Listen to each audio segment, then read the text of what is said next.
Hi, welcome to our Magno Studios. Hello, thank you very much. Please, who are we here with? All right, so we are here with SRID. Who is SRID? All right, so SRID is a young man with the full name Frederick Clement Hassan, born and bred in Obuasi, currently studying in the University of Mines and Technology, Escado campus, reading Electrical and Electronic Engineering BSc. What's the agenda for today? All right, I believe that today we are just here to know more about SRID and what he's all about doing with life. I hear you're going for a position, right? Yes, please. Okay, what position is that? All right, so I'm running to be our next SRID SRC president. Oh, that's nice. Sure, it's really nice. What inspired you to go for this position? All right, so I sit back and I realize that there are lots of grievances and grievances among students, and there are lots of challenges, despondencies, and exigencies that are actually confronting the lives of SRID students. And I believe that I am the best space to confront some of these challenges that are facing the people of our campus. Oh, okay. If someone asked, why should I vote for you? What would be your honest answer? All right, so I would just have to tell the person, you're not going to vote for me. You're going to vote for us. Because SRC is about us.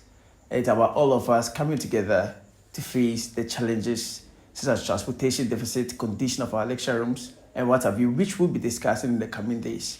So it is not just about Frederick.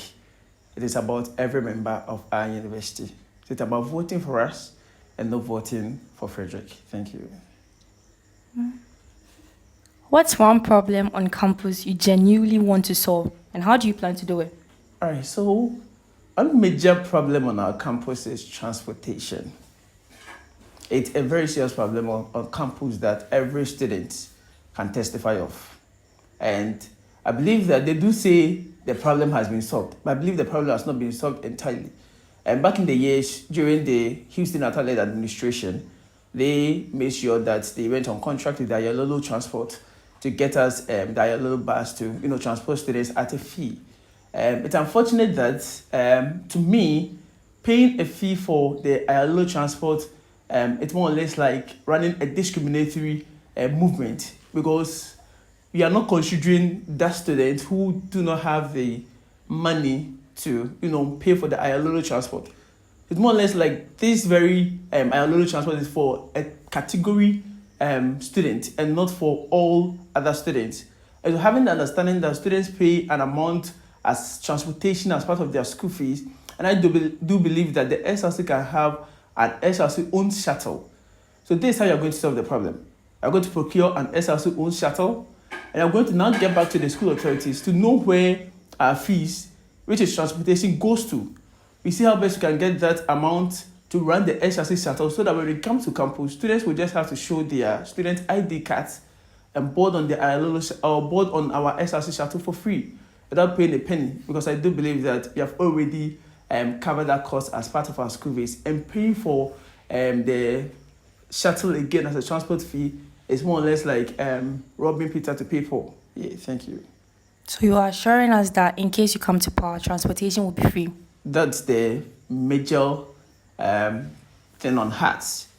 We would have our SRC shuttle. Students will just have to show their ID card as members of the university and board the shuttle as far as the shuttle is moving towards wherever that they would want to get to. Because we have already paid for transportation as part of our school fees. Why do you then come and use the monies that our parents have given to us to feed on, to rather gear those monies towards transportation, boots, and at the end of the week, students are paying close to 50, 60, 70 cities just for transportation. I believe that problem is a huge one, and we'll tackle that problem. We've seen a lot of leaders come and go. How will your leadership be different? All right, thank you very much.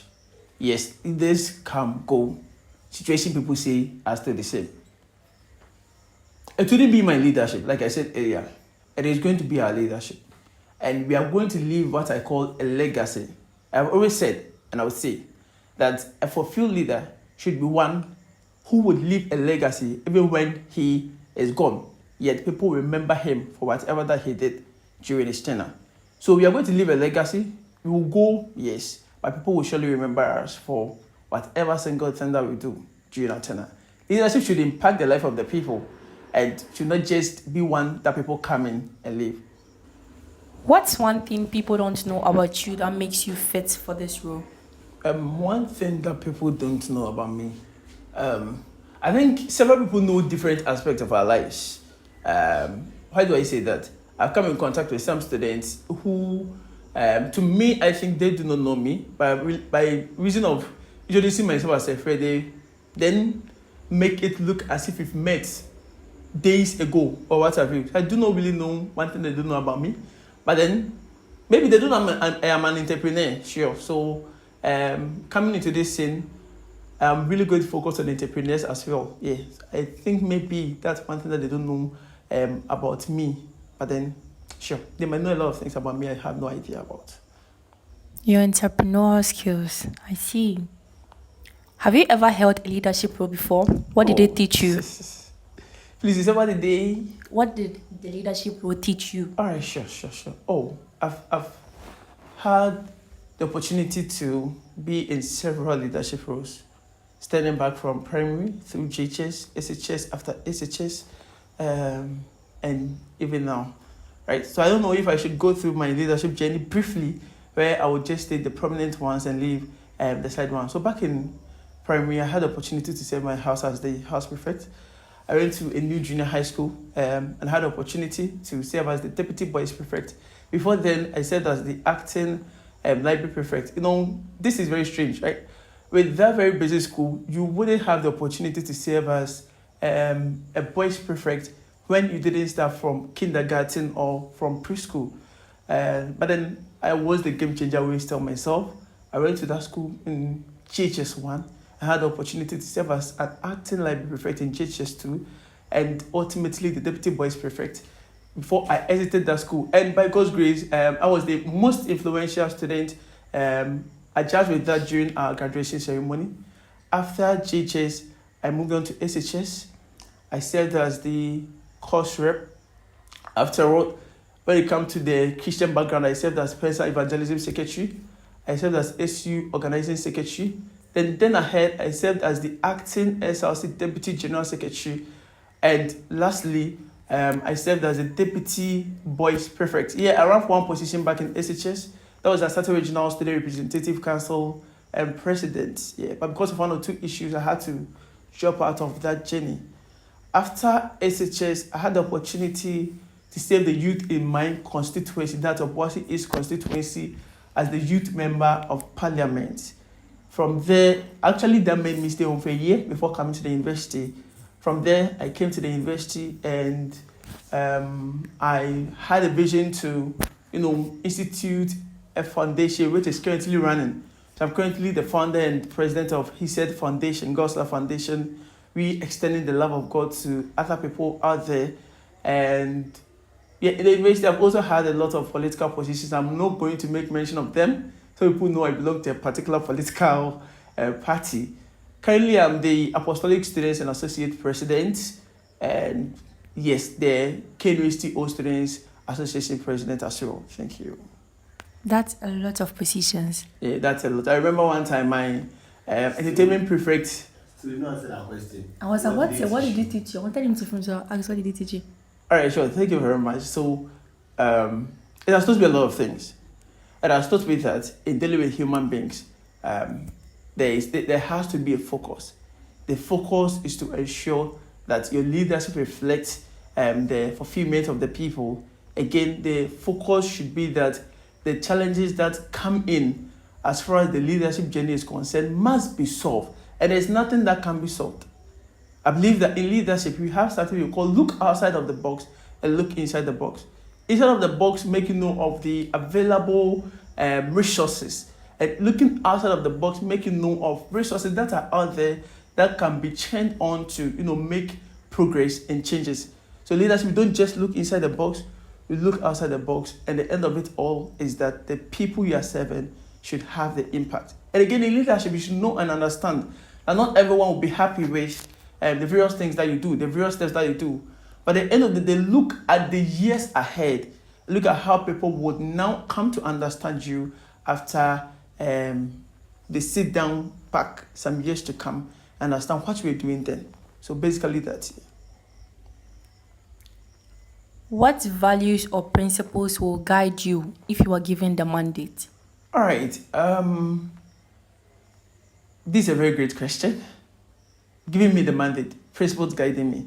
I do believe that when people give you an opportunity to serve them, it is within a particular time frame.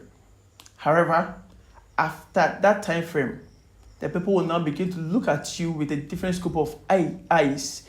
Let me put it that way. So integrity is one of the key things that's going to guide me. One thing I've always said, and I would always say, is that I will never lead a group of people, and after my tenure is ended, they would say, number one, I did nothing for them. Number two, they didn't see my essence of leadership. And number three, say all manner of bad things about me.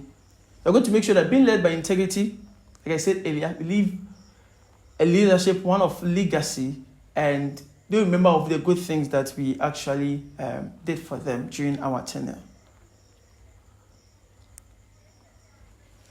Sometimes things get tough. How do you plan to stay grounded and consistent if challenges come your way? All right. I think everyone has a tough time in his or her life, and whenever I'm being confronted with tough decisions, the first person that I go to, I always call him my friend, is Jesus. So during all of those times, I would get back to him for him to guide me through, while I get back to other people who have been in the position that I will currently be in, to gain a lot of insight and direction in that regard. If you are not elected, what's one thing you will still do to support students anyways? But once I'm not elected, life goes on. So you're not going to do anything to support students? I'm surely going to do things to support them. I said life goes on. Life goes on in the sense that I believe that whether with position or not, we still have the opportunity to contribute our quota to the development of our society. And so yes, one thing I always tell people again is that to me, sometimes I sit back and say, Fred, you've contributed your quota to University of Science and Technology, Escado campus. Why do I say that? To this point, I've not really occupied any substantial position on our campus, but make mention of Sir Fred, and everyone knows him. Even people I've personally not met know me. How? I have contributed in one way or the other to their lives. I've mentored a number of students through my mentorship program.